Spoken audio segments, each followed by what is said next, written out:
Di antara tuduhan terhadap Islam yang paling aneh namun uniknya sering diulang-ulang adalah yaitu dikatakan bahwa umat Islam itu menyembah batu hitam, Ka'bah atau Hajar Aswad. Tuduhan ngawur ini bahkan dibantah bukan hanya oleh kalangan muslim tentunya, tetapi juga bahkan oleh orang-orang Yahudi sendiri. Tentu saja tuduhan ini sama sekali tidak benar, karena secara teori dan prakteknya umat Islam tidak pernah menyembah selain kepada Allah Subhanahu wa taala. Bahkan terhadap Rasulullah sallallahu alaihi wasallam yang begitu sangat diagungkan oleh umat Islam, tak secuil pun mereka meletakkan sifat ketuhanan kepada sang nabi, apalagi kepada seonggok benda.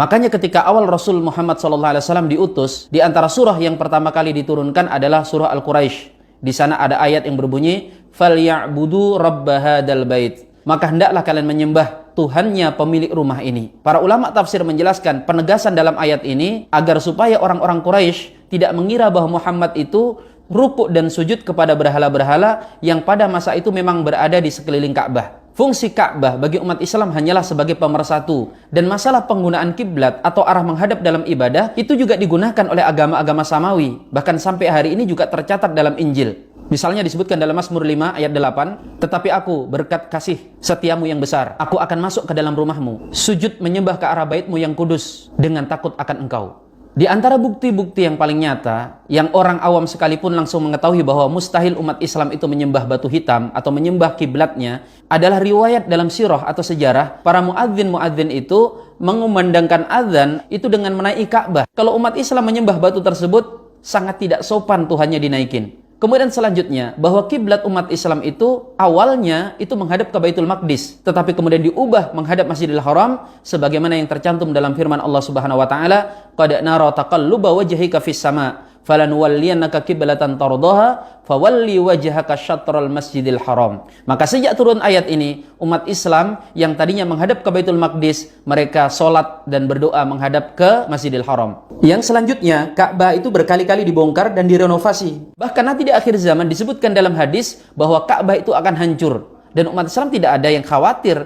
Kenapa? Karena mereka tahu itu hanyalah bangunan. Hanya kemudian bangunan itu mulia karena dia adalah bagian daripada syiar atau simbol dalam agama Islam. Yang selanjutnya, tidak tepat juga dikatakan bahwa Ka'bah itu batu hitam. Yang warna hitam itu adalah kiswahnya, kain pembungkusnya. Kalau hari ini kiswah itu berwarna hitam, dahulu kiswah itu berwarna-warni. Dulu pernah berwarna merah, pernah juga berwarna putih, pernah berwarna hijau, bahkan pernah bercorak warna-warni. Dan kemudian hari ini oleh pemerintah Saudi dipilih warna hitam. Kalau ini maksud dengan batu hitam itu adalah Hajar Aswad, lebih ngawur lagi. Kenapa? Karena Hajar Aswad yang sekarang itu sebagian besarnya sudah tidak asli. Umat Islam semuanya sudah tahu kalau hari ini Hajar Aswad itu hanyalah pecahan-pecahan kecil. Karena pernah di tahun 930 batu hitam Hajar Aswad itu hilang, dicuri oleh satu kelompok sekte sesat. Tapi kemudian dikembalikan sisa kepingan-kepingan kecil yang hari ini kemudian disatukan dengan bahan tertentu. Dalam sejarahnya, umat Islam pernah beribadah di Tanah Suci tanpa adanya batu hitam tersebut selama 21 tahun. Dan itu nggak masalah. Dan tentang Hajar Aswad, tidak ada umat Islam yang menyembahnya.